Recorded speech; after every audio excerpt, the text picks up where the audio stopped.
Denver Community Active Living Coalition, part of DOTI, the Department of Transportation and Infrastructure. So we are glad to welcome you today to our Streets for People Summit and also Denver Streets Partnership, our co-host. So welcome. I'm glad you're here and that you can participate with us today. For our virtual keynote, we have Elena Madison from Project for Public Spaces, Director of Projects, and then the Director of the On-Ramps program, Nancy Young, for Fountain House. Please feel free to start your presentation.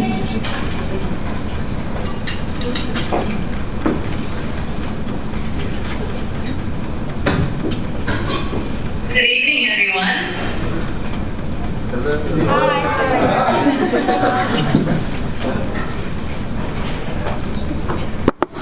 We've been doing Zoom and sharing online 2.5 years, but you never know. So, can everybody see the screen? Yes. All right. Well, thank you for having us.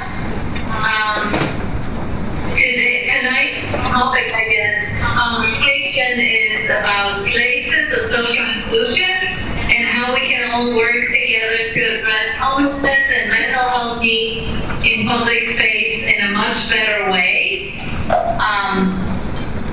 And tonight, Shaylee was kind enough to introduce me. I'm Elena Madison. I'm the Director of Projects at Project Public Spaces.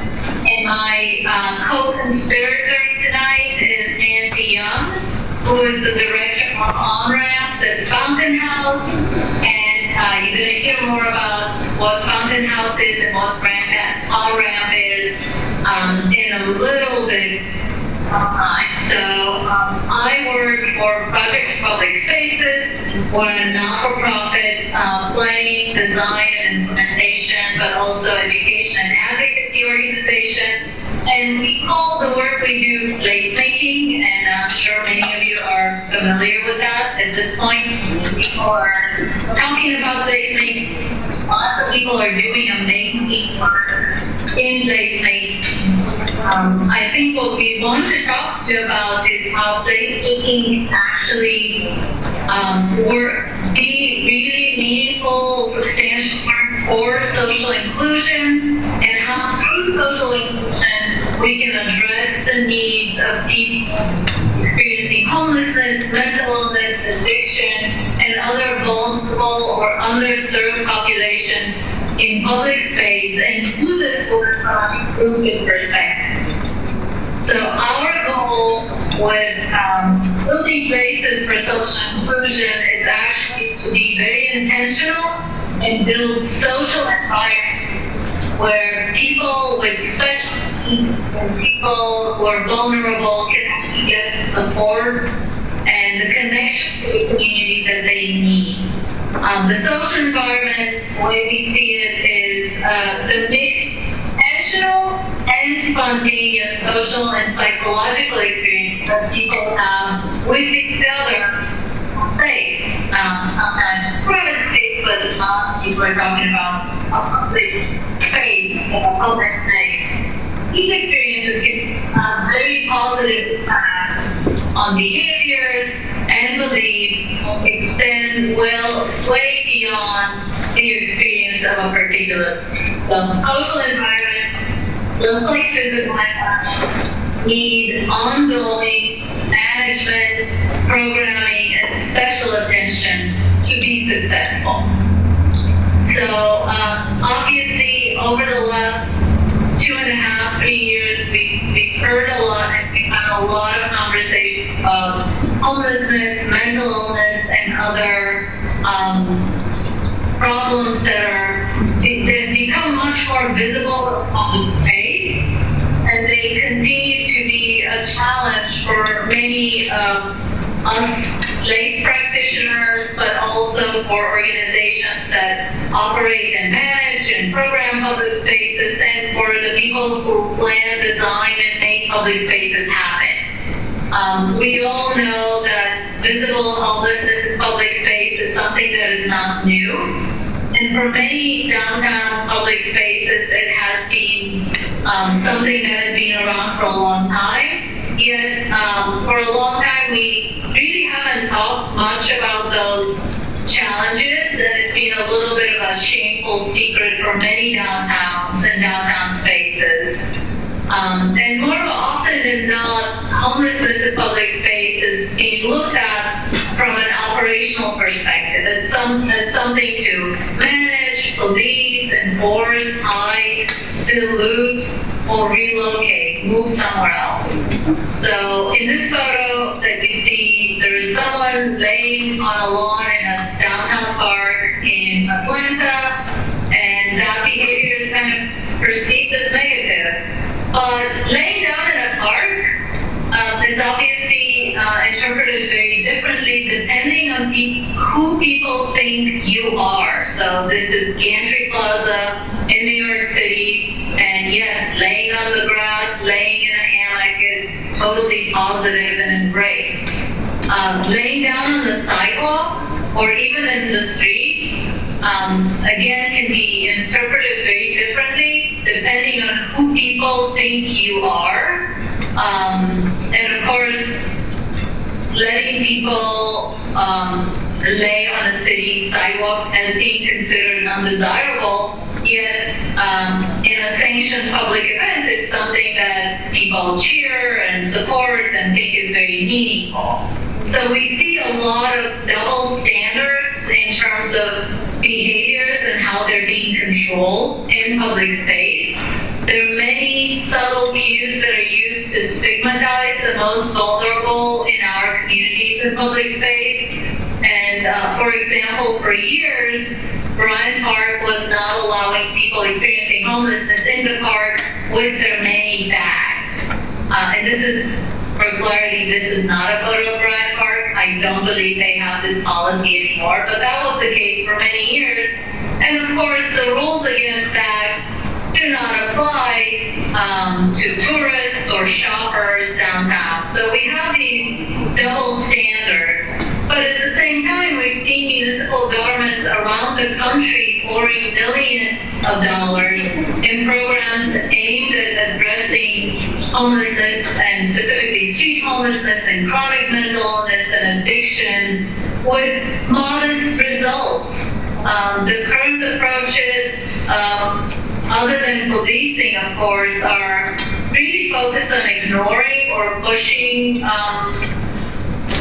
people that are considered undesirable to different areas. This is a photo of Skid Row in LA. So obviously Skid Row did not happen by accident or overnight. Sometimes when places are perceived as having challenges, we just close them down. So this is another example of a park in downtown Atlanta where they just closed this area of the park because they felt that they couldn't handle or manage the people who were spending time there. And of course, we use outreach teams that, especially in New York, are very prevalent. We see them a lot, and they tend to be stigmatizing and not always effective. According to New York City's own reports on the cost, only 33 cents is actually spent working with people experiencing homelessness on the street. The remaining 67 cents on every dollar spent on homeless outreach actually goes to the teams just walking around, looking for people, administration, and overhead. So what is the problem with these approaches that we've seen so far? They tend to be very expensive. They're not very effective. Oftentimes they're unpopular, and they don't leverage public space. I'm not going to spend a lot of time on the budget, and this is actually the New York City budget for fiscal year 2018. So those numbers have changed a lot over the last 3 years. But in 2018, the New York City spent $115 million just on street homelessness, and almost $3 billion on addressing homelessness. which is a stunning figure. For perspective, the city budgeted $2.2 billion for the fire department, $1.7 billion on sanitation, and $1.1 billion for libraries, parks, and cultural affairs for the entire city altogether. So the numbers are staggering, but we're not doing very well. We believe that there is an opportunity here for public spaces to be a missing link in the delivery of services, in connecting to people, and in really connecting to people as human beings, as full individuals. Public spaces are accessible and already are drawing people. There is a reason why people are in those public spaces. Public spaces are already multi-use. Multiple things are happening there if they're successful public spaces. And they represent our community spirit. They represent Civitas. They really are the nexus. And as planners, designers, urbanists, placemakers, we all engage with communities and stakeholders when we vision or manage or design public spaces on a myriad of issues. And they're not directly associated with public space or planning or design. And we talk to experts, to partners, to people who know more than us about education, culture, job creation, economic development, community services, food security, safety, public health. The list goes on and on. Yet, very often we tend to relegate the social inclusion issues to the realm of policing and cleanup. And public spaces are the places where really we can grow trust. We can grow social networks with people who have challenges and needs in their life. And those social networks really naturally occur in public space. They're the logical place to grow trust, especially for people who have trust issues. And in the end, placemaking and public spaces have always been about people. So public spaces should help us humanize those in need. And they should be the places where we connect as people, and we know we can do so much better than what we've been doing so far, what the old ways of doing this work has been. So what can we do? We can understand better the culture and the experience of people who are living on the street or experiencing unhoused homelessness, and people who are in different programs that have other challenges. We can support trust agents, and I'll talk a little bit about who they are and what that means. And we can empower people, the people we want to reach, especially in public space. So, to trust agents, one of the most famous examples these days of the trust agents is the example of the Friendship Bench, which comes to us from Zimbabwe. And it was actually a way for Zimbabwe to expand the access to therapy for the people in the country by using community health workers. So those benches, it wasn't really about the bench, it was the people on the bench that were people from the community, and they were trained as lay health workers to become therapists and advisors to other people in the community, and they were called community grandmothers. It's a great example. Everybody loves it. Well, New York City's former First Lady's program called New York Thrive attempted to use this model, and this is how it was implemented in New York City, and you can see it looks very, very different. I believe that they completely misunderstood the model. The Friendship Bench was rolled out in New York City with great fanfare and kind of disappeared quietly, but as you can see, it's very different from what a bench looks like. It looks like a construction element. It's bright orange. So it doesn't really acknowledge the stigma of people experiencing homelessness and what people experiencing homelessness and other challenges have to deal with on a daily basis. And it didn't really acknowledge who can be a trust agent. In addition to the stigma, the importance of predictability, of regularity, and just the general culture of the street was really not taken into account, and the program was not very successful. I think with public space, we can provide help in plain sight using the natural flows of space, being efficient, helping people create goals, and focus on people's strengths as opposed to symptoms or challenges. It's really about connecting to the healthy part of every person instead of focusing on their illnesses or difficulties, and helping people to work as a group and build connections to each other. And connecting to those strengths as a group. Through the work in public space, we know, for example, people experiencing homelessness or people who have other challenges may have a talent or ability to play music or teach or play chess or experience organizing people and objects, and those are all the strengths that we can use as we work in public space. So last year, I think last spring, we partnered, Project Public Spaces partnered with Fountain House, and they will, Nancy will tell you a little bit more about who Fountain House is and what kind of work they do. But it was really about creating a social environment in Times Square specifically to attract, connect with, and address the needs of people experiencing homelessness. So from our designer and placemaking perspective, we try to create a space that is simple yet pleasant and obviously very easy to pack and unpack, but also a space that kind of engages people of all kinds.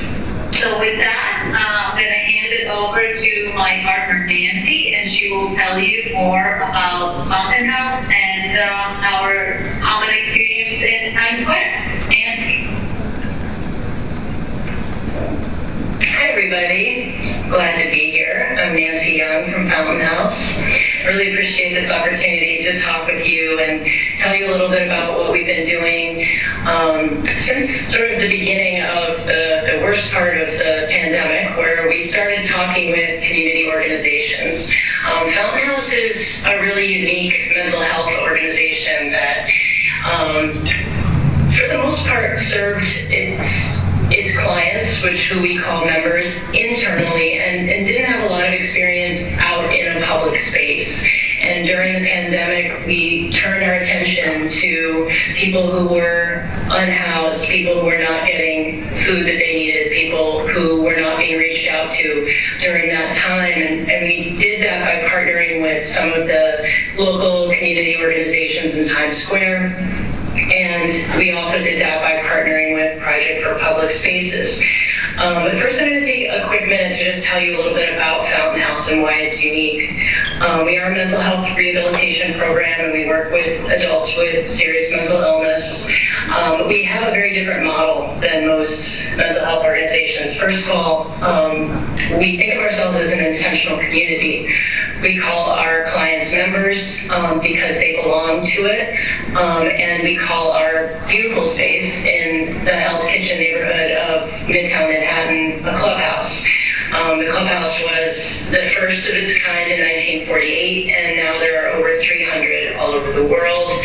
We train people at many of those clubhouses at Fountain House, and we look at ourselves as a rehabilitation community that basically works with people who come to us by choice.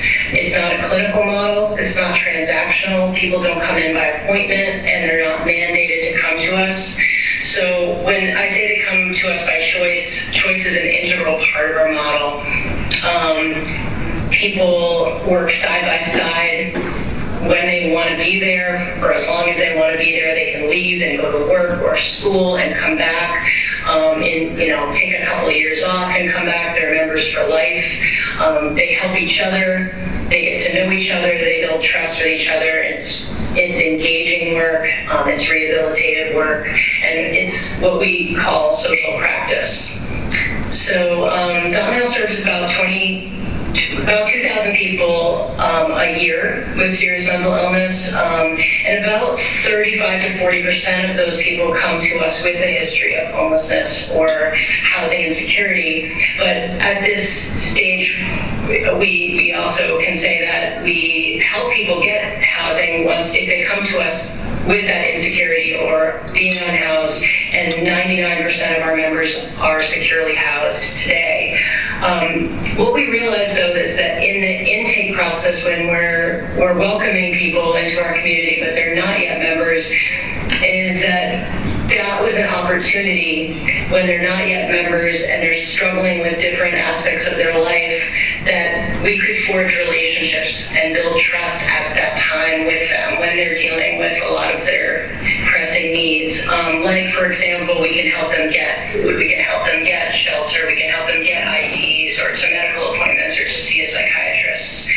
And so with that thinking in mind, during the pandemic, we started a pilot program to sort of help think about, well, how can we remove some of the obstacles or help people solve some of those basic needs while they're unhoused or having other challenges.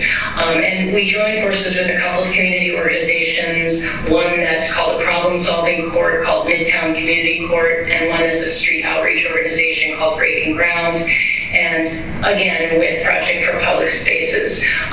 First, it started out as Fountain House was just a mental health component of a street outreach team, so it started out that we would just get referrals to Fountain House, and that was fine, got some, but we realized that we needed to have a stationary place where people could come and spend time, and so we worked with Elena at Project for Public Spaces to create what we are calling a recharge station.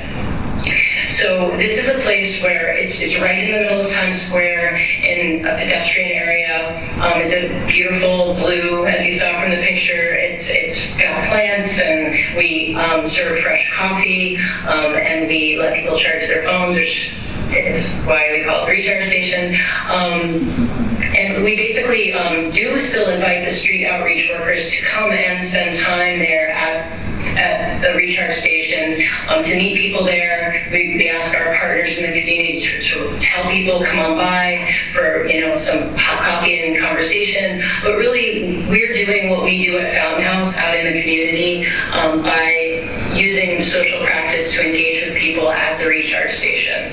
And that's our main goal. Our main goal is not to increase membership at Fountain House or clubhouses, although that does happen sometimes that we do get some referrals to Fountain House. Our main goal is to do what we do at Fountain House out in the community. So we basically are focusing on offering a welcoming space where people can just come and sit down and chat, and the people behind the counter are Fountain House members, so they have the lived experience of often having been homeless themselves, having mental health struggles, and they bring themselves to the job, and they engage with people at the job.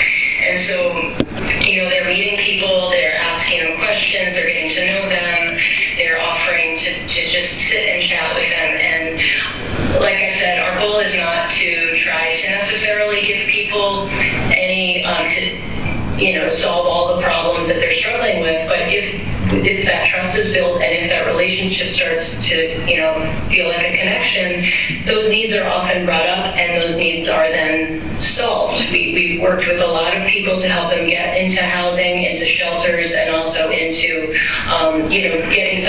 getting basic needs like food and IDs and other mental health needs, seeing a psychiatrist, seeing a doctor. But most importantly, what we're doing in the process is we're getting to know people and we're building trust, and people are coming back repeatedly. So we have a lot of repeat customers, basically people just coming back and saying, we really love spending time here. And then what we do is we engage with them. And our most important goal is to just try to say, hey, you know, you're part of this community, you can be here. And what that counters, what that sort of flies in the face of is the isolation that a lot of people feel, even in the middle of such a crowded city and the most crowded place in the city, which is Times Square. We have so many people who feel isolated, and this is an attempt to try to fight against that isolation and to make people feel accepted and like they belong. So one of our partners is the Times Square Alliance, which is a business improvement district that runs the whole pedestrian area in Times Square. They're in charge of the big ball drop on New Year's Eve.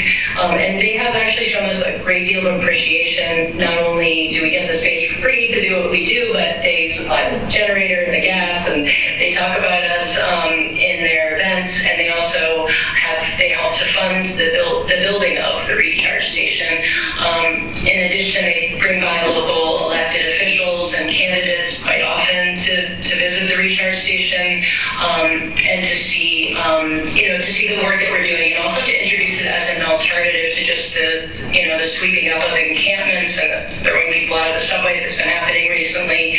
And as Elena pointed out, as an alternative to the outreach teams, which are necessary, but it is our intention to be something that is different than just outreach. So people do sit and spend time with us and fill out applications for housing and do work with social workers who come by. But like I said, it's really supposed to be a community just like we have at Fountain House.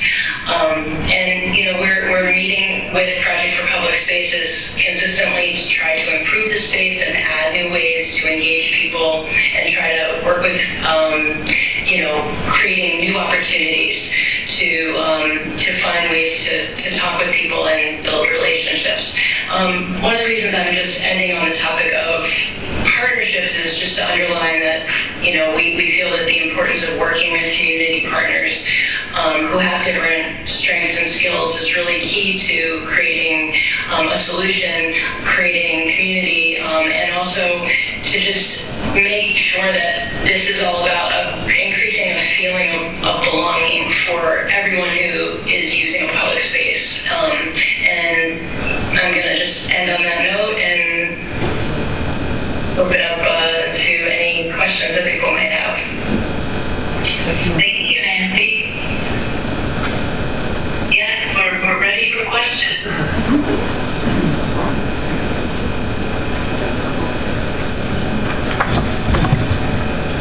All right, does anybody have any questions? All right, you want to come up here for us, please? All right, can you still hear us on your side? All right. Just introduce yourself and your question. Sure. Hi, my name is Elizabeth, and that sounds really amazing. I myself am a person who suffers with mental illness, and so I can totally understand the struggle. Do your facilities offer an address for folks so they could perhaps get registered to vote, apply for services, et cetera, just out of curiosity? We actually, the community organizations that are involved in this partnership have offered their own addresses for people to use, but that is a really consistent problem that we see, and that's the best way we've found so far to solve it, is just to let them have their mail sent to our locations. Great question, though. Thank you. Thank you for that. Any other questions? Going once, twice, 3 times. All right. Well, we appreciate you for the presentation. I do not have a program, but I believe this is the end of this segment. Yes, so thank you, ladies, and we appreciate all that you presented, and thank you for the work that you do. Those hand claps are for you. All right. Goodbye.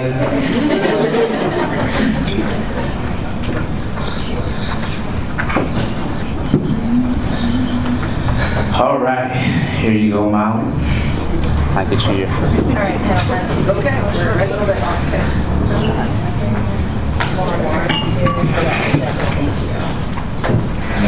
I'll get the other mics.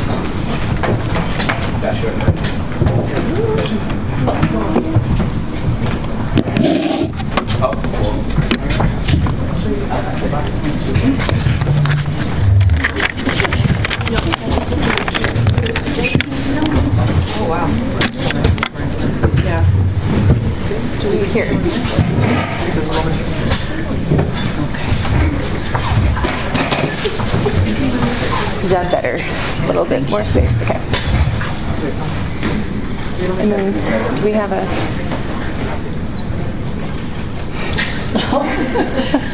Microphone check.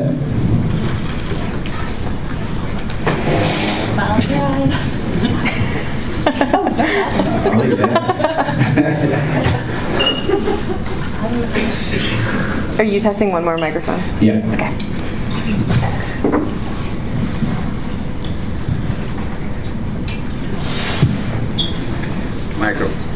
Microphone check. Woohoo!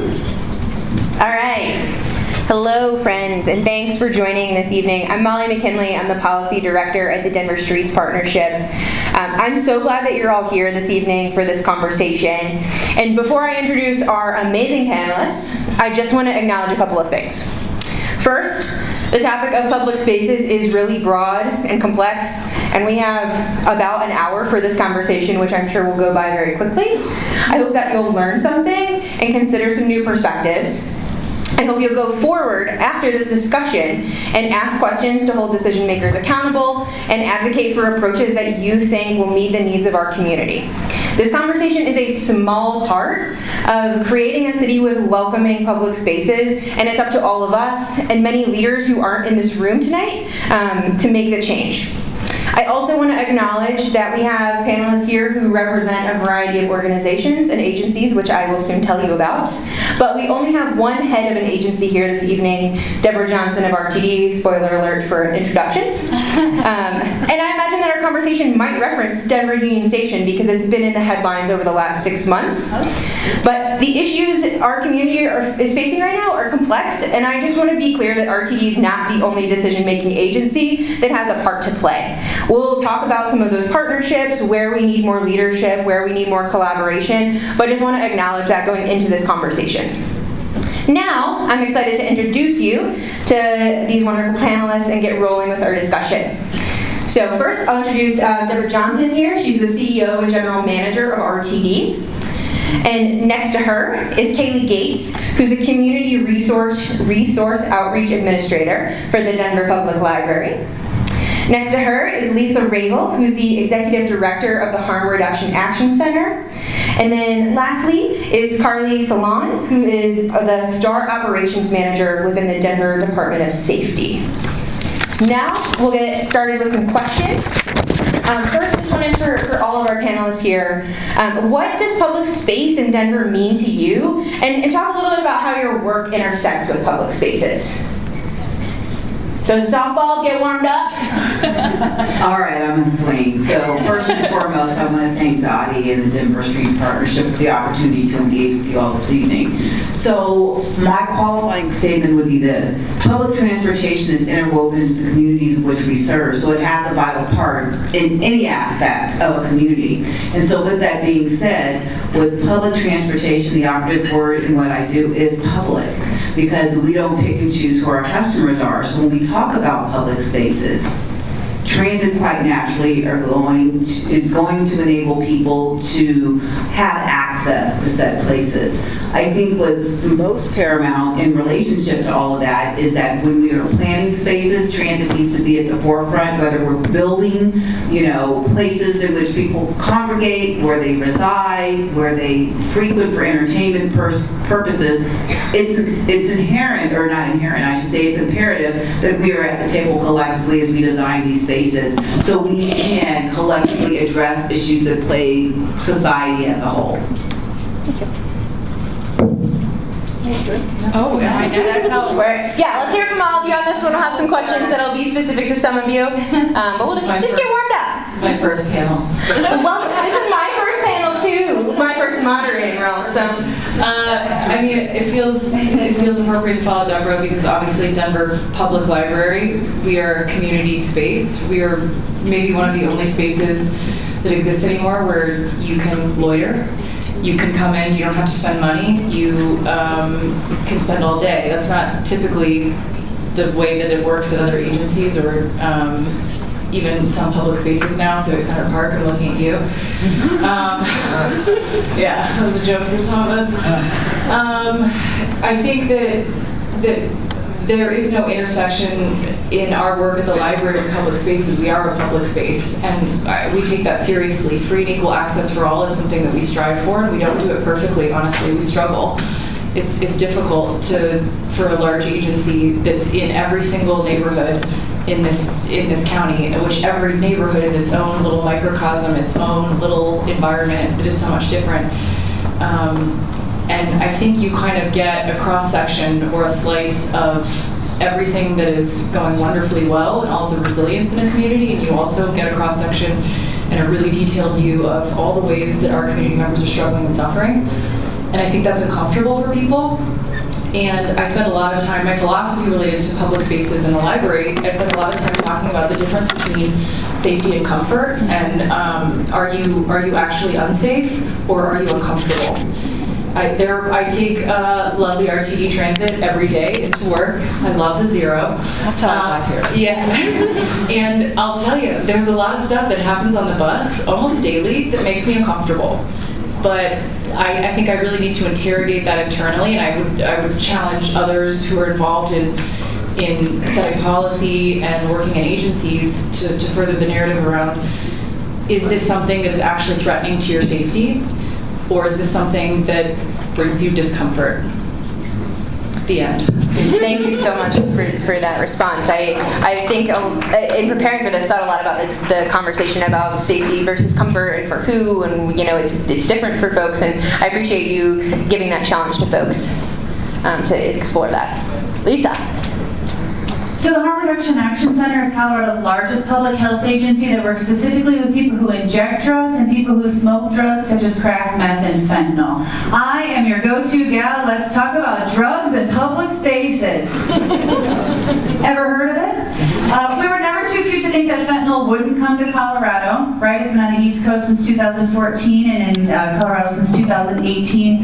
When folks are unhoused, they use outside, in alleys, in parks, and in business bathrooms. Usually pre-pandemic, my folks were able to prioritize using in business bathrooms first for 3 reasons. 1 is you can close the door and the cops don't come up on you like they can in an alley. 2 is so the larger community and kids don't see them. And 3 is so they can have access to sterile water. When you shut down those public restrooms, then you are going to be seeing public drug use. And people have nowhere to use drugs. In a magical world, there'd be no drugs, but we live here, and there's one safe thing that folks can do today. So I do look forward to having conversations tonight about public drug use. I know what's happening at Union Station. I know what's happening at Civic Center. I know what's happening at the library. I know what's happening at the river before that. You cannot arrest your way out of drug use. It's not possible. If stigma, shame, and incarceration worked with drug use, we'd have wrapped this up years ago. All that's done is drive use underground, or people have got preventable chronic diseases such as HIV, hepatitis C, and died of overdose. And overdose is the leading cause of death of our unhoused neighbors in Denver and has been for years, and that is unacceptable. It's unacceptable. And so when people overdose in public and when people die of overdoses in public, that means somebody has to find them. And it used to be cops. Now it's 17-year-old baristas or people that work in RTD transit stations that have to go back to work the next day and try to push forward. And it doesn't have to be like this. That's a teaser to let you know where we're going to get later on. But 76% of my folks are homeless or transitionally housed upon intake. I do think with the pandemic and with a lot of people being home all day, people do think they're seeing more homelessness or they're seeing more public drug use, where for 10 hours a day they would have been somewhere else. So I think, we really have to be talking about what that looks like, and also harm reduction increases public safety efforts in our community. Who has the red thing around there? Yes, harm reductionists, thank you so much. Everybody else, come on. All right, well, Lisa didn't need a warm-up. How did I get stuck in the spot? You look at us really quick. Works right? And thank you, Kaylee. I'm going to leave here and order a T-shirt that says, "Are you unsafe or are you uncomfortable?" I think to me, when I think about STAR response and kind of my background in community behavioral health, public space is really one of the key places and most common places where the folks that I have served through my career are STAR and community outreach and community behavioral health really focuses on bringing clinical work outside of the four walls of a clinic, in places where you might not expect, on the side of a highway, in a park, in an alley, behind a dumpster. We will come out, we will contact you, and we will provide support. We will approach you with a non-judgmental attitude, and we will make sure that you are in the driver's seat of whatever it is that you need in that moment to get out of the cycle of crisis. And STAR is happy to provide that, and oftentimes we're doing that in public spaces. Thank you. All right, Kaylee, this one is for you. Oh, okay. Just you. Okay. Unless anyone else has anything to add. No, just Kaylee. But I think she might be the only one. You speak a lot to the library. Can you talk to us a little bit about your philosophy about creating public spaces within the library system? You said you acknowledge the library is not perfect, although I think the library is pretty great. What's worked, what hasn't, and what can other agencies learn from your work and your experience so far? Yeah, I think one of the things that the library struggles with is representation in the community. I think it's difficult for an organization to adequately serve its community when it's not representative. We're reckoning with our whiteness, and it's painful, and it's a tough process. So my suggestion to government agencies we know move at the speed of, I don't know, something. The speed of government. No. This is my analogy, a herd of turtles. A herd of turtles running through peanut butter. Okay. Yeah, that is the speed at which the government wheel moves.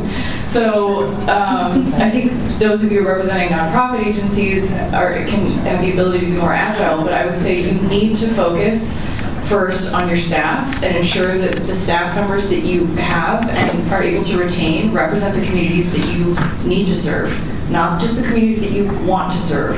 And I think you also would be remiss if you're somehow sitting up in your house of power. I don't know. I don't have any power at the library, but I imagine some people do, and deciding on the kinds of programs or services that should be offered without having any real connection to the community.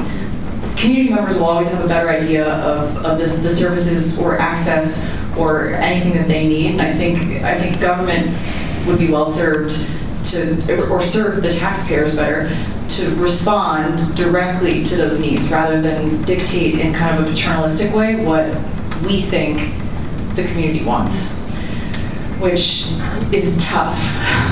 I can't remember the rest of your question. Can you tell us a story, an experience that you've had that you're like, this is working, or we're really meeting people's needs? Tell us a positive. And it's about transportation.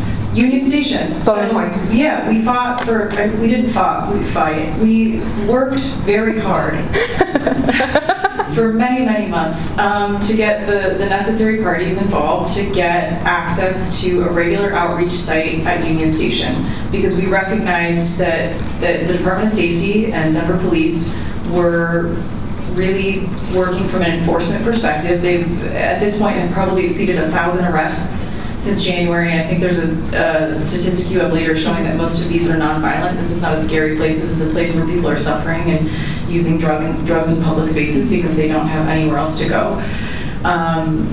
We wanted to respond to that situation, so we roll up with our bookmobile and provide a mobile computer lab and a charging station and water and fellowship and connection and library services. It's been resoundingly successful, and now, so come down and see us on Tuesday mornings, right out front of Whole Foods. And then on Wednesdays, we're there with the Department of Public Health, behavioral health specialists, Department of Human Services, Mental Health Center in Denver, and other folks, just kind of like a pop-up care center right on the street. It's like a block party. It's great. We've had really wonderful responses from most community members. And I think it's a really good example, kind of hearkening to what Elena had mentioned about using these public spaces in a really powerful way. So let's do more of that, please. I'm so glad you mentioned connection, and I, from the keynote speakers, was thinking a lot about, they use the word belonging and connection, and I think, coming out of the pandemic, or we were disconnected for some time, and I think that missing connection is something that we're seeing even just amplified in these times right now. So thank you for mentioning that. Does anyone have anything they'd like to add to what Kaylee shared, or questions? Okay. Let's see. This one's for you, Deborah. So we're talking about Denver Union Station. Denver Union Station is advertised as Denver's living room, but we've seen recent closings of restrooms, removals of electrical outlets, increased law enforcement, and it doesn't quite feel like my living room, at least. Can you talk to us a little bit about the thinking behind those decisions, and what maybe some of the longer term plans, what we can expect moving forward at Denver Union Station? Yes, thank you very much for the question. So I'd like to provide a backdrop, because I know oftentimes perception is reality. So I want to educate and inform as it relates to the closing of the restrooms in the bus concourse at Denver Union Station. So there was an incident where, let me just qualify this by saying, recognizing that I lead the Regional Transportation District, I feel at times that I'm failing because I cannot ensure that the men and women who comprise the agency have a safe place to work. And it's for a myriad of reasons. And so recognizing that I am contacted directly by employees telling me about different incidents that have occurred, it was Friday, December 4th. I made a decision to have the restrooms tested at Denver Union Station. And it was prior to December 4th, I got the results on December 4th. And there were trace amounts of fentanyl found in the restroom. Now, at this point in time, which I'm sure Lisa can attest, there's not a lot of, data relative to secondhand exposure from smoke and things of the like. And where we are, as a public transportation agency that are recipients of federal dollars, we have to adhere to drug and alcohol policies prescribed by the Federal Transit Administration. And so employees had been complaining about different aspects, headaches, impact to their vision, and a myriad of different things. So, with that, as we went forward, I found out about it, and I see a couple of my board members here, and I'm looking at Director Geisinger because I talked to her on Friday, December 4th, with her serving in the capacity of the first vice chair. I made the decision out of the abundance of caution to close the restrooms so we could bring in professionals to clean the restrooms. In doing so, our intent was to have those done. I went in on Saturday and I looked at the status of said restrooms. The sinks had been pulled off, well, not totally pulled off the wall, but were adjusted. We needed to do some work. In light of where we are, we have supply chain issues. When I made an announcement that it was our intent to open up the restrooms in January, that was our intent. Just today, you were speaking of the wellness committee and all the outreach activities, I found out that we've been notified that we should have the doors for the restrooms within 8 weeks. Basically, they've been supply chain issues that have basically gone on for the past 5 months. It's not to keep people out. It's the nature of the beast in reference to what we're currently living in with all the residual impacts caused from the pandemic, what's going on in Ukraine and a myriad of different elements as well. So that's why the restrooms are closed. So talking more specifically about RTD, whether it's good, bad, or indifferent, that was designed to be an open system. It really is not optimal in reference to the way it is designed. It's underground, there's concrete, it's not visually appealing, it's really not a place to congregate, but on the flip side of it, we have a myriad of different issues that need to be addressed. In doing so, quite naturally, working within government in and of itself, there are a lot of different issues, and as Lisa has pointed out, you can't, police your way out of this enforcement. That's not the answer. But then again, as a steward of taxpayer dollars, recognizing the importance of public transport, I have an obligation to make decisions with the information that's readily available. So as we look at changes to Denver Union Station, what we're doing is providing public transit underground with the bus concourse. The complex is open air, and it's supposed to be that. It's supposed to be Denver's living room in that vein. So what we're trying to do in earnest is create a system whereby like most other transit agencies, some, we call the legacy systems pre-World War II, where you actually access the system by using fare media to open up a gate so you gain entry. That is what is underway. As relates to the outlets, while it may seem like we're shutting it off so people can't hang there, with people charging equipment sitting there for 3 to 4 hours, we could even power wash the station because we didn't have outlets. So it's important for me to come to forums like this so I can share information, because in the absence of information, people invent their own. So that's my response. So thank you. Yeah, thank you for providing that context. Like we said, these issues are complex, and there's just a lot of story that gets missing. But it also lends itself to just a lot of questions about, well, how can we continue to make sure that we can pressure wash the station, but also provide the things that people need access to? And I think we'll dive into that a little bit more in some questions here. Lisa, I've got a question for you. I've learned a lot from Lisa. I've known Lisa for about the last 6 months or so, and if you've talked to me in the last 6 months or so, I've probably fangirled to you about Lisa and the amazing work that she's doing. I've learned a lot about the concept of harm reduction, and I'm hoping that Lisa can share with us just kind of a basic understanding. What are some of the principles of harm reduction? And tell us a little bit more about your work, who you're serving, and what are some of the barriers to taking an approach to harm reduction? What are some of the things keeping 1,000 questions? Just, you go, Lisa. Tell us about harm reduction, the work you're doing, and what keeps you from being able to do more. You have 30 seconds. Got it. I'm ready to go. All right, so you've got prevention over here, you have treatment over here, you have criminalization of drug users here. All I'm going to talk about today is the life in the middle.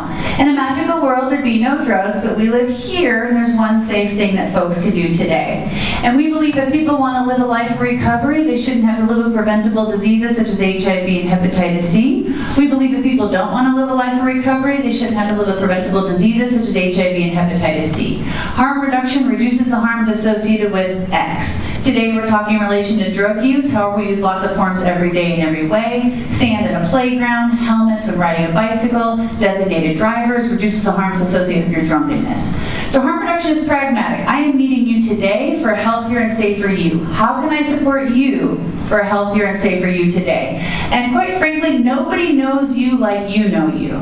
So what I like that harm reduction isn't is, you know what you should do? That's parole and probation, right? How can I support you? And everybody needs somebody rooting for them. And a lot of times when people are unhoused, and especially with chaotic drug use, people don't think that they have anybody in their life that can be supportive. So I'm always out there like, what are you doing? What are you talking about? What's going on? So we create this, community in which, everybody rises to the occasion to be a good community member. So when we talk about syringe access, and we talk about naloxone, which saves people's life in the event of an opioid overdose, we talk about fentanyl testing strips, where folks can test their drugs to see if fentanyl or fentanyl analogs are present before they use. That's harm reduction 1.0, and we're there. And we need to talk about harm reduction 2.0. And harm reduction 2.0 means I can do everything right now at my fixed site to prevent and eliminate the transmission of HIV and hepatitis C, resources, referrals, naloxone, fentanyl testing strips, but it's not legal for them to use on my property. Use and possession on the property can get the property seized. So they go a few blocks away to an alley or a business bathroom or Union Station, and they use there often alone. Not only are they using there, they're overdosing there. Not only are they overdosing there, they're dying of overdoses in public places. It doesn't have to be like this. And this is the group to say, not one more person should be dying of an overdose in a public place. So I need your support pushing forward with this too, because Union Station is an injection site and a use site. We've got the library, civic center, the river. That's happening. We also need to talk about how we have a very unpredictable drug supply. Fentanyl is now being found in heroin, meth, and cocaine. It's also pressed into the blue pills. Heroin's almost gone. That's due to climate change and lack of poppy cultivation. So just like in 1920s alcohol prohibition, they weren't brewing cases of beer, they were making cheap, hard liquor. That's exactly what's going on. It's a synthetic opioid that's much easier to be made in the lab. My folks are smoking about 5 to 20 fentanyl pills per day. They're actually kind of pumped they're smoking. They're no longer having to inject, because anytime you break your skin, you're at risk of infection. one of the problems with smoking fentanyl is that you can still overdose, and a lot of people don't think you can overdose by smoking fentanyl. But it also smells like burnt rubber or an electrical fire. I wish it smelled like lilacs and lavender. But there's a lot of misinformation out there too, right? There's a lot of fentanyl madness. You can't overdose by touching fentanyl. It doesn't live in the air. You know, like the drug war has a great communications director, because if anybody's been paying attention the last few months in the Colorado State Legislature with that bad bill that happened, doubling down on the worst ideas of the drug war, which is criminalization and incarceration, you would know that the machine is really happening to make people fear people who use fentanyl, as though, you know, it's as though the prohibition, criminalization, and the drug market brought us fentanyl. That's exactly what happened here. And it's going to bring us the next synthetic opioid. So we need to be having these conversations, and part of the issue too is that the war on drug users has been incredibly racist and classist since forever, but especially for the last 51 years. And more incarceration isn't going to work. And then we had DARE, and then we had Just Say No, you know, and our tummies hurt. And so we really need to be talking about drug use. It's facts versus feelings. Anywho, so then what she's going to talk about is barriers. Barriers is where you go to an 11-hour testimony or a 14-hour testimony saying, this is what we need overdose prevention sites and a safe supply, such as heroin-assisted treatment or pharmaceutical-grade stimulant. And they said, how about more incarceration? And we said, no, nobody asked for that. And they said, done. So now we have a bill that's going to make every overdose death a murder investigation. It's called drug-induced homicides. It's happening in a lot of states around the country. Pennsylvania and Ohio are the top two that incarcerate. It's going to be mandatory minimum 8 years. It doesn't catch the cartel or even mid-level sellers. It's low-level sellers who are friends and family members. You can't arrest your way out of that. It's also OD mapping. So Deborah and I are hanging out doing drugs per the usual. She overdoses at my house. She lives. Now a couple days later, law enforcement are coming to my house to offer me services.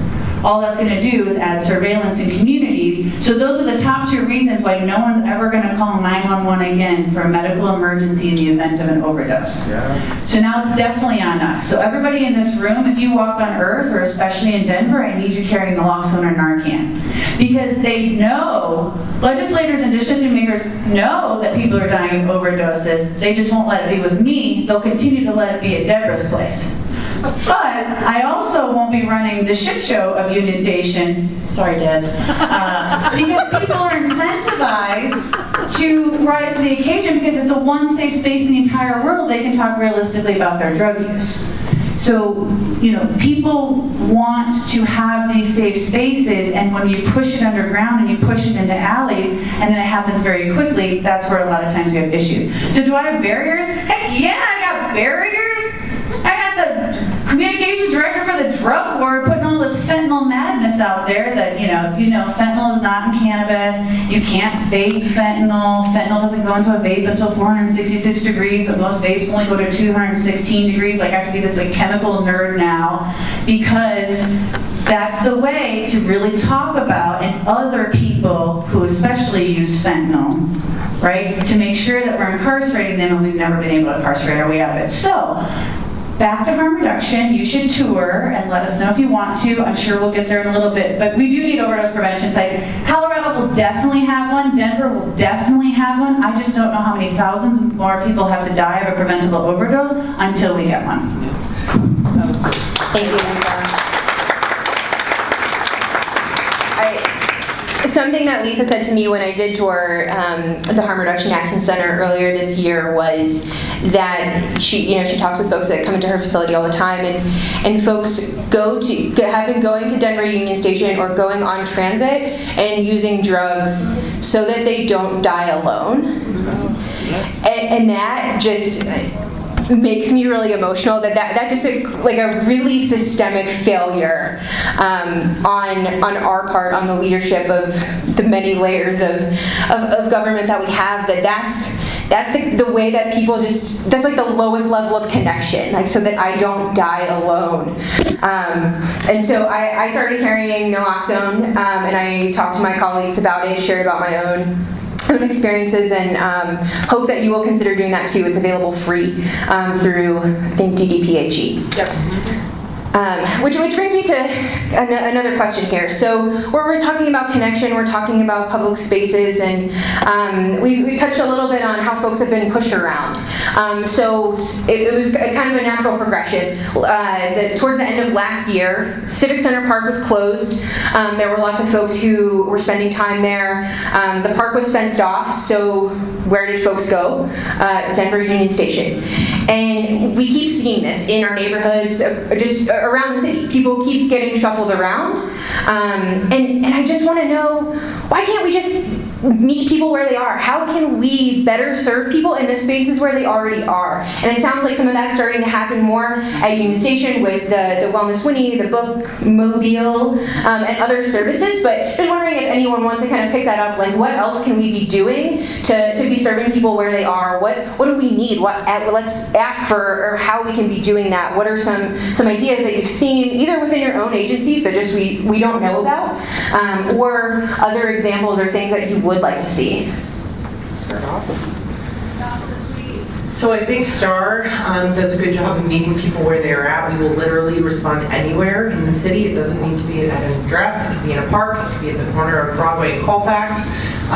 We will go, and we will make sure that folks have the support that they need. But also, I think this wasn't part of the question, but I'm going to go ahead anyway. So one of the things that I'm seeing about that kind of acts as a barrier to meeting folks where they're at and addressing crises in our unhoused community is a lot of stigmatizing and ostracizing language that's taking place, that folks are service resistant, that folks are from out of state, they're not from here. I get asked that question all the time, and the truth of the matter is that none of that really matters. They're here and they're part of our community. I'm not from Denver. No one's ever asked me, why I'm here, because I'm from out of state. But if you're unhoused, that becomes kind of a hot button issue.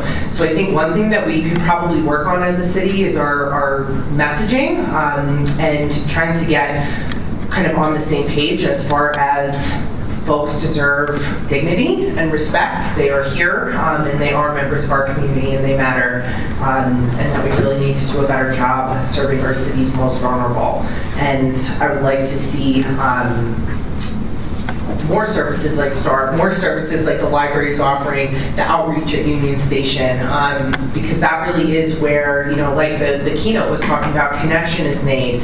And a lot of the folks that we're seeing in our public spaces, they have been burned by the system over and over and over again.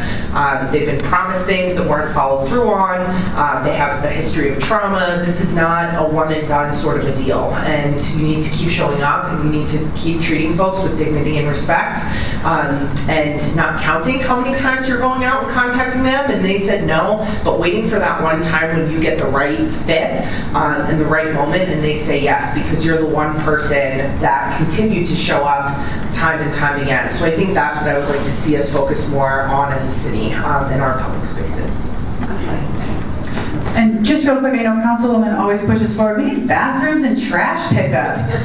It's hard to be a good community member when you don't get access to garbage bags, and then nobody from the city will come and pick it up, and they're like, look at this encampment. And it's like, well, yeah, but you're not picking up like the used garbage bags. So we have a street outreach team that goes out 3 afternoons a week, and a lot of times we spend rolls and rolls of garbage bags, and people are like, oh my gosh, thank you. I want to be able to pick this up. We're invested in the health and safety. And then I just want to make a quick point to Elizabeth earlier. Our folks register to vote and can use our address.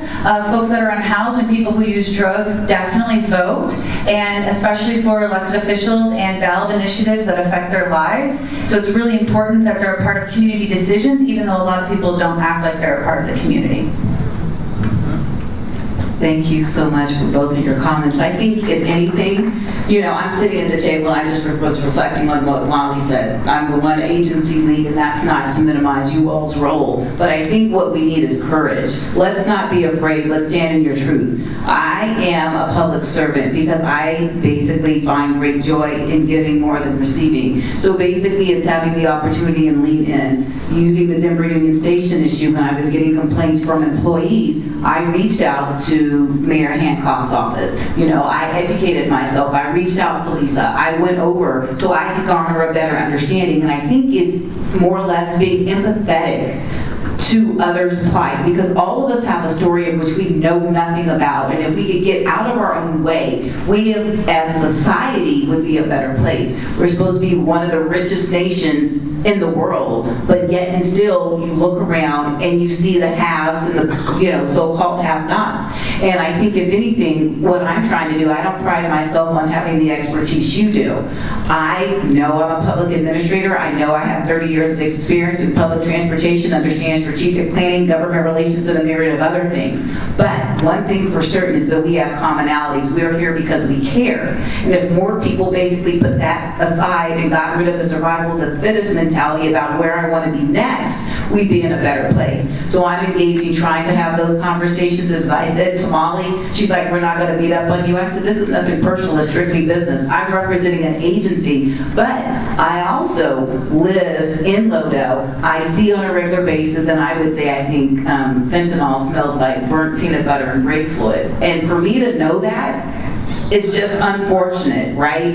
And to understand what people are going through from the place of being empathetic, that's what we need. Don't be afraid to go. Strength is in numbers. And so I would challenge, if they were here, my peers to step up and have conversations, because it's okay if we don't know. But to the point that you raised, Kaylee, let's get out of our offices. I find the most joy when I go out. I was at one of my divisions and I was talking to one of our controllers in our rail operations center, and he was saying, I know you have a hard job. Or our operator, who was featured in the Washington Post, she loves her job. I've been getting questions, oh, you should move her to a different route. Let's be clear, she has 10 years of seniority. She bid on that route. She feels as if she's making a difference, but it's easy to pretend it's not there and let's move somewhere else. So I would say it's courage. Stand in your truth. Thank you for sharing that. And I've been thinking a lot about the operators. I've gotten to know some of the union folks pretty well, and just hearing their stories and reading the Washington Post article recently, and just thinking about all that we're asking of transit operators and frontline folks who, like, transit operators do 100,000 jobs and they drive transit safely. We need more community support so that they don't have to do all of those jobs. They also deserve a safe and comfortable work environment. People who are using drugs deserve a safe and comfortable environment. People who live in high-rises downtown deserve a safe and comfortable environment, but not at expense of anyone else's safe and comfortable. Let's see. I think this is kind of a natural transition to this question. We might have time for just a couple more. Talking about collaboration and partnerships and needing courage from other leaders. We're seeing a lot of systemic failures play out in our public spaces. It's not just like, if we fix this one quick thing, this will all be good. It's like 1,000 different things that people are facing, and they have so many different needs, and they change on a daily basis. What partnerships and additional leadership do we need to address these issues in our community as a community? How can we continue to better serve our neighbors? What resources do we need? I'm going to start with this one, because my favorite kind of community action is community action. It's grassroots. It comes from, I don't want to shirk responsibility, because I think all of us probably feel, and I'm sure Deborah probably, especially lately, feels the weight of responsibility and the weight of our involvement in the community. The only way that anything will change is if conversations around dinner tables and at parties and in churches change, and the way that we understand our response to the community. You said something about Union Station being the city's living room, and I think Deborah's agency has been under a lot of pressure to turn it into like your grandma's living room that nobody uses, and it's covered in plastic, right? Like the one that we could never go in. Yes. Except on Easter and Christmas. And I think that there are a lot of people that I love in my life that will say one thing, and they'll have a yard sign that says love is love and science is real, or whatever those signs say, and they'll vote a different way. Or they'll speak about the problems in our community in a way in their private homes that furthers that kind of division that we see show up in our public spaces. these conflicts that we see at the library on a regular basis or on public transportation, these don't occur in public spaces. They start at home or wherever you have private space and are just kind of enacted and brought into full living color. I think this is something that each of us needs to take responsibility for on a community level. Because I think we all sit up here feeling like we've got our finger in the dam and that's all we can do and nothing is changing. But we're trying, I promise. That's all I got. Yeah. There you go. Okay, Kaylee. Well, I do believe in collaborations, especially on the front lines of the worst overdose crisis we've ever been in. And of course, there's a lot of intersections of homelessness and mental health issues and incarceration and things like that. I do think that we're not really talking about the politics that happens behind the scenes. That can be incredibly frustrating for a lot of frontline service providers. There's a lot of people out there that tell people that work on the front lines that they'll get their 501c3 in trouble if they try to activate at the Capitol or try to push forward with policies. So that's meant to keep people quiet and away from kind of where the decision making is happening. We do know we're in election season, and what happened with the bad bill is it's happening on the backs of people who use drugs, and after November, no one will think of them again, except the rest of us. And, there was funding in the bill for harm reduction, and it's like, well, yeah, great, thank you. We already had naloxone and fentanyl testing strips for years and years and years. The only thing in this bill was doubling down on incarceration and criminalization. So there are a lot of behind-the-scenes conversations, and so to Kaylee's point, too, is there's so many tables we'll never be invited to, and there's so many opportunities and dinner parties I'm not invited to. I'm really fun, though, so feel free to invite me later on. I like an open bar. Because it's a safe supply, and we can do it in our consumption site, which is what we're doing tonight. But having those conversations one-on-one, that's the only way the movement is pushed forward. And we do need to start having conversations, too, and I'm not usually this gal, about robust prevention, especially for high schoolers and middle schoolers, to have real harm reduction, drug education, because what we're doing is the same thing we're doing with the sex, because it's high risk and it's undereducated. And just because you don't educate about the sex doesn't mean that people aren't having the sex, you know what I mean? Ina Gamby knows. She knows. She watches reality television. But we do need to be having those conversations because, again, everybody's tummy's hurt and I'm all done with that. I don't want people to die for you to be like, oh, harm reduction, it's not a terrible idea. It's like, yeah, babe, we're doing this. And it's like, join us.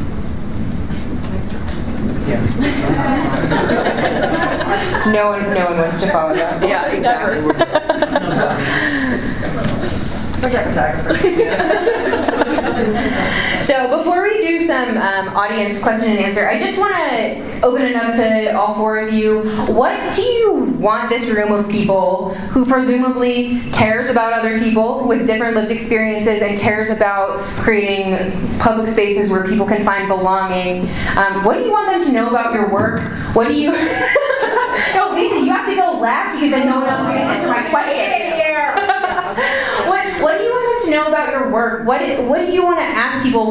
This is a room of community members who are willing to take action. What do you want to tell them? Oh, get some. I think from STAR's perspective that we are, and there's a lot of stakeholders involved in STAR. There's Denver 911, there's Denver Department of Public Health and Environment, our contractors, Mental Health Center Denver, and Denver Health, and that really we've all come together to ensure that folks get the right response when they're in crisis. We've historically relied on this one-size-fits-all approach, which hasn't really worked, and really looking at sending the right support at the right moment for folks. And like I said, this often takes place in our public spaces. So just continue to, support those initiatives in Denver. As I know, we've got incredible support from the city, and we appreciate that so much, but just that we are willing to go out and try something new and see if it works or not, and to make sure that the most vulnerable members of our community have resource connection and have support in those tough moments. Your last. Mine will be short. Whenever I tell someone that I'm a social worker at a library, inevitably the response is, why does the library need a social worker? And I say to that, when was the last time you were at a public library? So that's my ask of you. It's a really remarkable public space. I think it's underutilized by a lot of different groups in the community. Come check out why we have social workers at the library. For me, recognizing that I'm probably the oddball out in reference to what it is that we do, but public transportation at RTD, we're people who are moving people. And if anything, I would say when you engage, treat our employees with kindness and compassion. It's not just our operators, it's our individuals, cleaning bus stops that are harassed and things of the like, on our right-of-way, folks in customer service as well that are out and about. But recognizing while our core function may be delivering transit service, I bring a different perspective. I really do. Having worked around the country, and we're sitting here talking about this, I remember back in the early 90s when I was working in San Francisco for BART and seeing people, I'm sitting there with the DA and I could look out the window at the fountain and see somebody injecting heroin. So I don't want to appear as if I'm immune to this, but coming into this area and it's like, wow, what's going on? I'm like, are you freaking kidding me? I've been doing this for 30 years and I've seen it. But the point of the matter is, let's have these conversations. Let's not be fearful. And so as we talk about public transportation and we see the sensationalism that's in the media and it's so scary, think about those frontline individuals that are trying to feed their families each and every day, that are transporting people for the betterment of their lives. So let's take transit. Let's, rally around that and ensure that we are doing that collectively, because it's not big bad people out there. It's getting back to your point. Do you feel unsafe or are you uncomfortable? Now, Mike. Okay, just real quick, you gotta carry Narcan, you got it. I know your tummy hurts, you're doing it. Okay, it's happening. Education, we want to talk about and reduce stigma, so you're going to have somebody that's like, oh, what was going on the other night? I heard they're the worst. And you're like, well, they're not the worst, let's talk about it. I need your help picking up inappropriately discarded syringes. No one's too cute, even you. There's a lot of reasons why there's inappropriately discarded syringes in the community. Getting pricked is very low risk. Pick it up, put it in a pop bottle or a pop can, and toss it. We do have 6 syringe disposals in the community. Find me, I can give you those locations. Also, please, when you're out, pick up those goddamn orange caps. I don't know why they have to be orange caps on these syringes, but I get calls all the time that there's hundreds of syringes in an area and it's 3 orange caps. So please help me out. If you find an orange cap, I need you to pick it up. And then I really need you supporting Harm Reduction 2.0. Harm Reduction 1.0 is vanilla. If you are just kind of coming around to that, cool, catch up. Now we're doing 2.0. Thanks. Thank you. All right, Christian, I'm going to turn it over to you for a couple of questions, and then I'll close us out. Do you need this? No. Keep that. It is not me who has questions, but the audience. I've seen some people writing notes, so raise your hand. I'll try to keep track, and I will come to you. So, anyone have questions? Oh, yeah. So 1, 2. When I come to you, just introduce yourself and then present your question.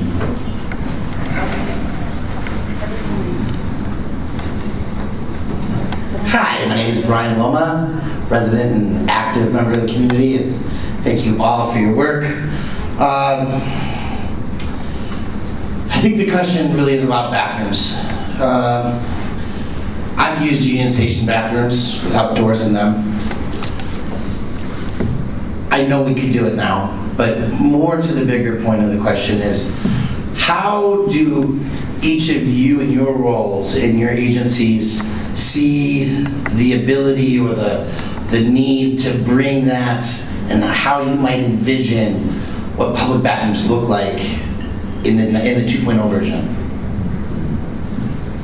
I'll start with the short answer. When the Central Library, which is just across the way here, is undergoing a pretty significant renovation, and I can't even tell you how much time and attention was put into the bathrooms because of the sheer number of overdose deaths that overdoses that security staff and library staff have reversed. This is another reason you should visit the library, because there was a lot of thought put into doors that open out, doors that staff can see under, just as a way to support folks that we know are at risk of overdose in a bathroom. I think that's something that, as we're reckoning with this, and Lisa can support like more information here, but it is something that should be part of design for public spaces.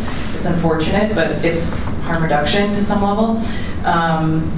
I don't know, I think that providing access for people to meet their human needs, like biological needs, is important. There are agencies like Headwaters Protectors, find them on Instagram. Ian Tafoya is an incredible leader in the community.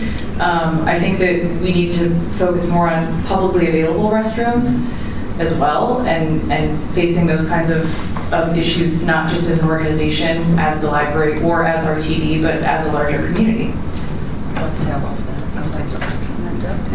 Yeah, so to dovetail off Kaylee, I can't tell you how many indecent exposure calls we've responded to on START where someone was simply utilizing the restroom in an alley, and how many calls for service and how many first responders spend time and resources responding to those calls, which, you know, is just someone trying to take care of a biological need.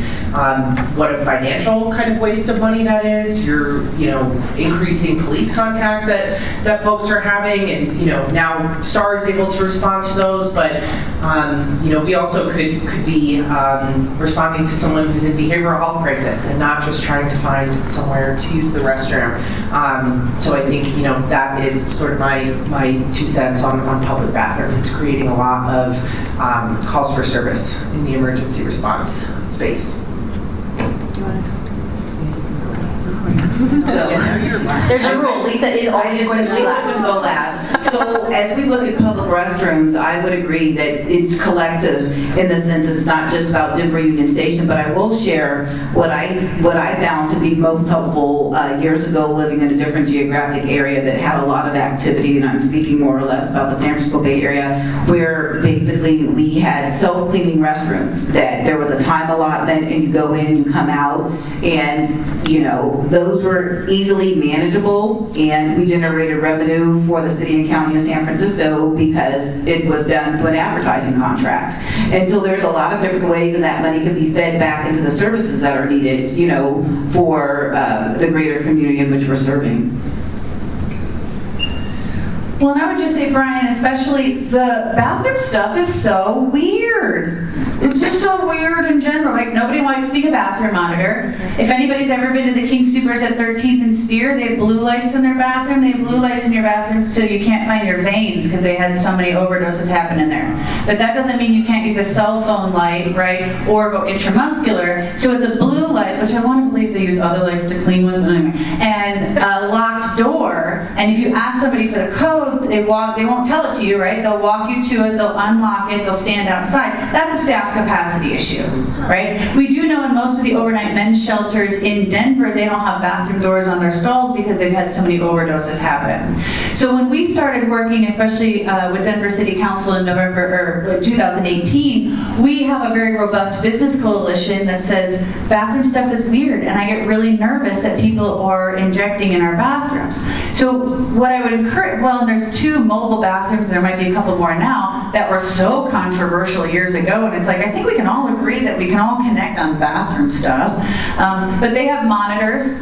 That's happening in other states too, and that's something obviously we're supportive of. I do appreciate Kaylee's, you know, being able to see the feet. I'm the gal now in the bathroom that if your feet don't move, I might say something, and then they're like, I'm fine, and I'm like, I'm sorry, I'm in the industry, you know. But I don't like the bathrooms that we stand up and then you're like looking at, I don't like that. But I think there's a lot of bathroom issues that nobody wants to talk about because it hurts your tummy, right? And everything should just be fine. But there's so many people that are struggling because we've all had that moment where we've run into some place and be like, I swear to God, I'll buy something. What's the code to the bathroom? And then after a while, they're like, are you doing okay? Fumbling for the key. 3 to 5 minutes without oxygen is very problematic, and an opioid overdose is lack of oxygen. So there are a lot of people dying in bathrooms bathrooms, which is why there's kind of this lockdown, which is why we have gotten quite a bit of support from churches, in particular in the Capitol Hill neighborhood, because they were one of the only unlocked bathrooms in town.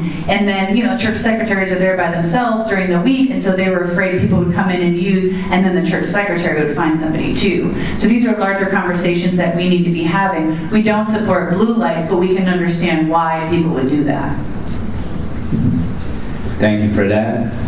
Next question, please introduce yourself and present your question. All right. I have to introduce myself. Okay, I'm Emily Kleinfelter. I'm the Safety and Regional Vision Zero Plan with Dr. Cog, but I'm also just here as an advocate. And I really was touched by the story in the Washington Post about the 15 bus driver, and the comment we had talked about how people will ride on the bus so that they don't have to die alone, basically. And so that made me think about harm reduction, and if we have been educating bus drivers about Narcan and naloxone and having access to those things, and if that's already something that's done, or that it's going to be done. And then also, I guess it's a two-part question with STAR. I think that this is correct that you guys are expanding to try and become 24/7, because one of the things that I've wanted to call STAR multiple times, but unfortunately it's always been after hours, and that's something that I've found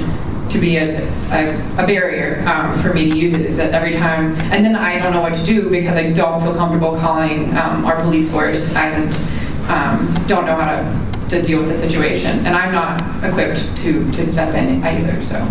It's a two-part question, sorry.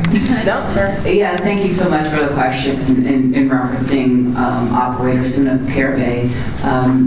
First and foremost, as we look at things holistically, we have launched a training program that kicked off as relates to videos and things of the like to ensure that there's an understanding as we talk about Narcan. No, not everybody's using it. However, with our police department and our third-party contractor, your question is serendipitous. Let's just have a conversation today as we're looking to modify said contract that'll say that they must, carry Narcan. And so those are the steps that we're taking. It's going to take some time. There's a lack of comfort with some individuals, and are we big brother trying to dictate what they need to do, especially for frontline operators that are represented by a labor union. And so what does that mean for them, and how are we going to train them, and what are the repercussions if in fact, they're not saving a life. So there's a myriad of different issues that are incorporated into the decisions whether or not we're going to impose that, and that would be a subject that is bargainable under the collective bargaining agreement as well. We'll get them there.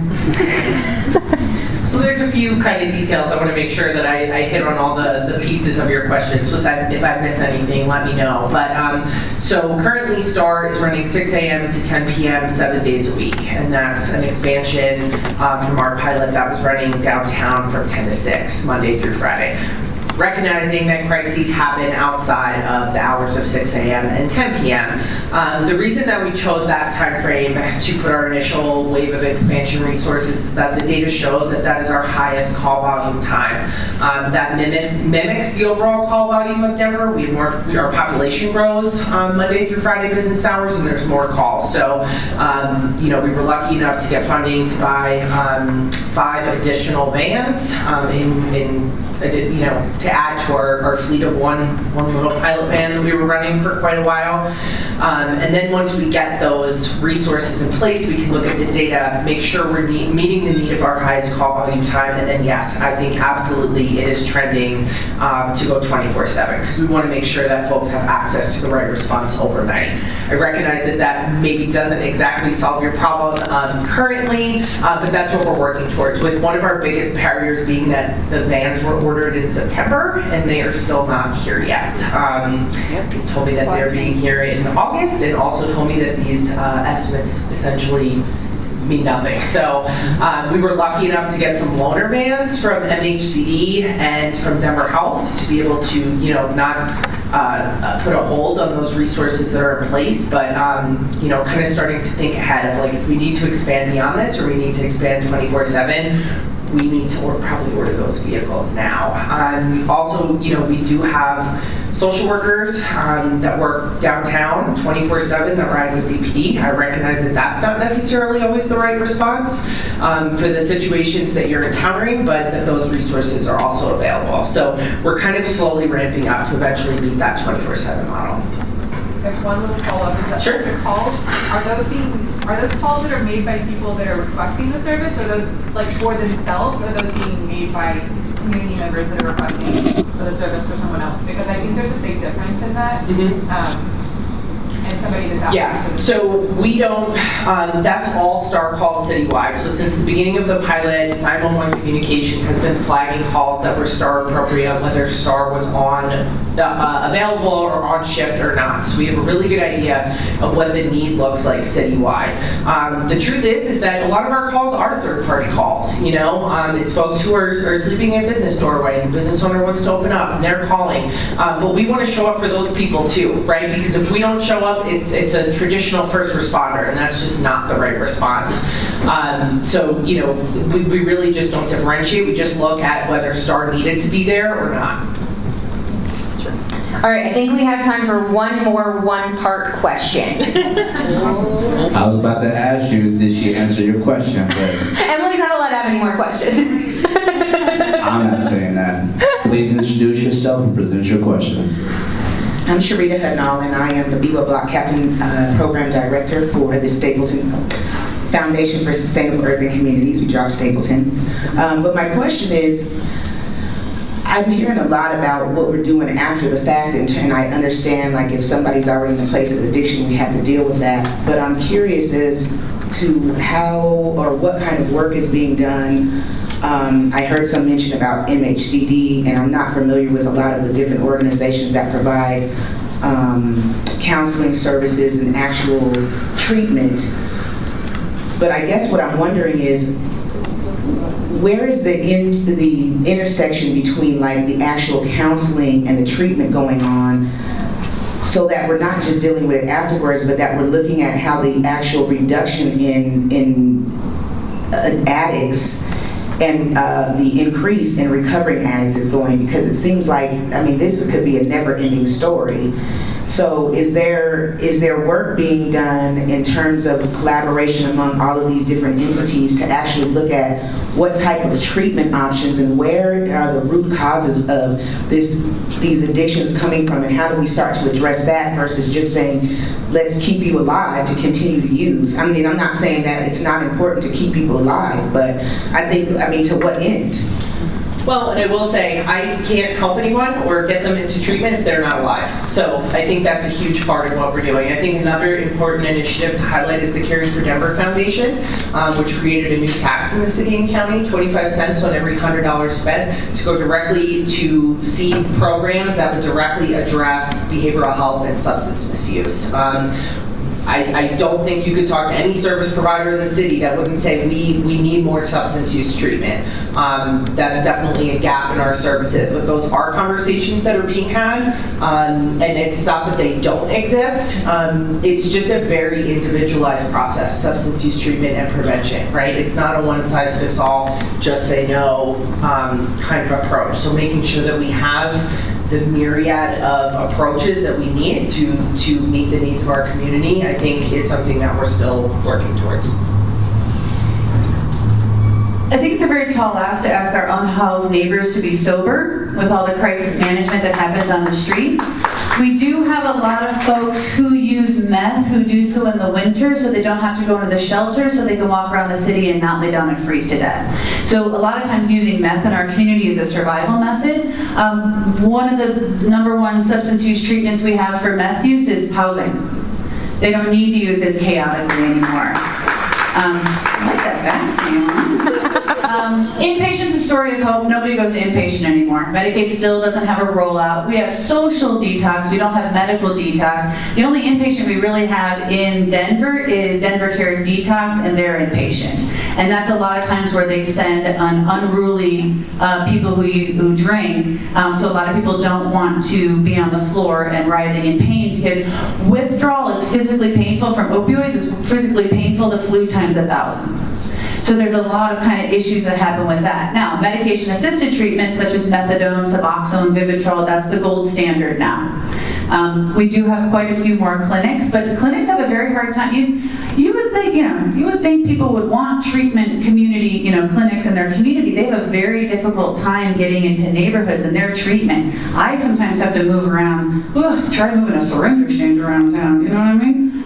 So that's very difficult, and there's virtually nothing for stimulant users besides housing for cocaine, crack, and meth. So a lot of times, I get the question about treatment, and we have to be very clear too. Not all drug use is chaotic. There's chaotic and non-chaotic, problematic and non-problematic. And oftentimes, managed use is completely possible with heroin, meth, and cocaine. The problem is, and fentanyl, the problem is that's an unpredictable drug supply.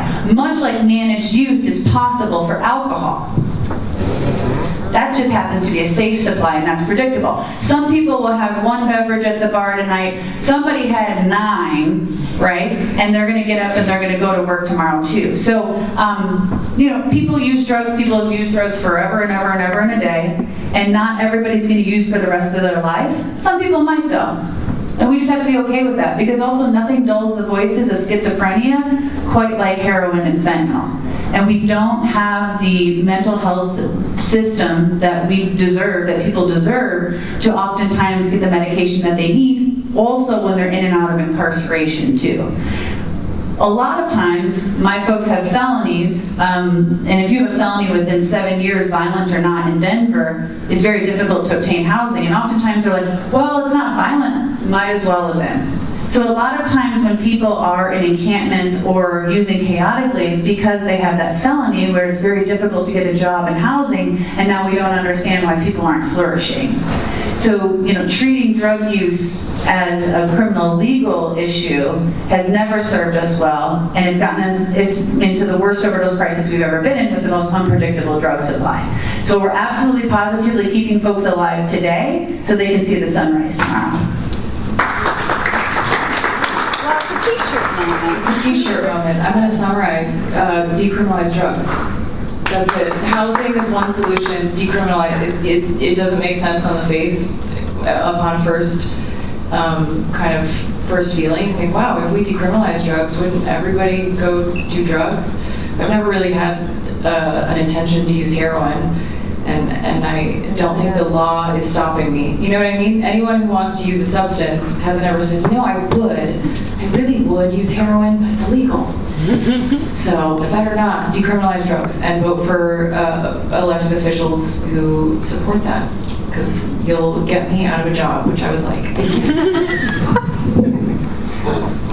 All right, friends, I'm going to close this out here. We have anything else? Okay. I just want to thank you all for being here, for showing up, for engaging in this conversation. I want to thank our panelists for being open, showing up, and being vulnerable and honest with us. And I jotted down something that Lisa said. Everyone needs someone rooting for them. I hope that everyone in this room can be rooting for someone. I hope that you show up to spaces where you can be asking leaders to be the people who are rooting for people, who are rooting for our neighbors, who are advocating for policies that improve people's lives. Because we know that there's a lot of systemic failures showing up here, in that people are using drugs in public so they don't have to die alone, that people are using drugs to stay alive in the winter. That there's just so many things that we're facing right now, and people need each other. We need to keep showing up. Please continue to challenge your own ideas and biases and perceptions of homelessness, of mental illness, of drug use. It's something that I've worked a lot on. I have personal experience with people who use drugs in my life. I was taught all the things to say no to drugs. Drugs are bad. Using drugs is a choice. And those are all things that I've been spending a lot of time getting uncomfortable with myself. And I hope that those are things that you'll continue to challenge within yourselves as well. I'm going to turn it over to Tanika Kay and Elizabeth, who are going to lead us through some more some networking, but I hope that our panelists will stay around. Please feel free to ask them some questions during this next time, but thank you so much for being here and participating in this conversation.